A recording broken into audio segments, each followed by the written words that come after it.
இப்போ நான் வந்து கல்யாணம் ஆனவங்கள பற்றி சொல்கிறேன். எவ்வளோ நாள் ஆகுனா எவ்வளோ நாள் ஆனால் கூட பரவாயில்ல. இப்போ புது தம்பதியாக இருக்கட்டும், இல்லை ஒரு 10 வருஷம் ஆகிட்டும், இல்லை ஒரு 50 வருஷம் ஆகட்டும், யாரோ ஒருத்தங்க. ஆனால் இருந்தாலும் 2 பேருக்குள்ளே சில பேருக்குள்ளே அண்டர்ஸ்டாண்டிங் இருக்காது. ஏதோ ஒன்று.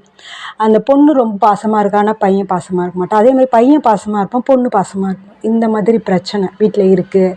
ஆனால் ஒருத்தருக்காவது ரொம்ப அன்பாக இருப்பாங்க. எனக்கு அவரு தான் அப்படின்ற மாதிரி. அவங்க வந்து இப்போ 2 பேருமே ரொம்ப அன்பாக இருக்கணும்னா இதுக்கு ஒரு வழி சொல்கிறேன். இதை கரெக்டாக நீங்கள் நோட் பண்ணிக்கோங்க.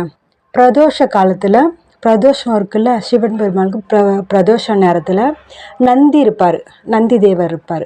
நந்தி தேவருக்கு உங்களுக்கு பிடிச்ச உணவு ஏதாவது, ஸ்வீட்டு, சுண்டல், பாயசம், ஏதாவது ஒன்று உங்களுக்கு பிடிச்ச மாதிரி. இப்போ நம்ம பொங்கல் டைம்லலாம் ஏதாவது நெய்வேத்தியம் பண்ணுவோம்ல, அந்த மாதிரி ஏதாவது பிரசாதம் எடுத்துகிட்டு போயிட்டு நந்திக்கு அதையும் நல்லா நோட் பண்ணிக்கோங்க. நந்தி தேவருக்கு முன்னாடி வச்சுட்டு அந்த பிரசாதத்தை ஒரு கல்பனை ஏற்றிட்டு நீங்கள் நல்லா வேண்டிக்கோங்க.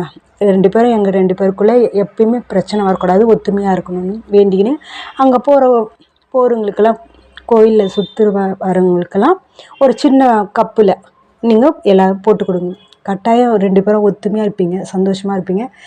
எல்லோரும் நல்லா இருங்க. தேங்க்யூ.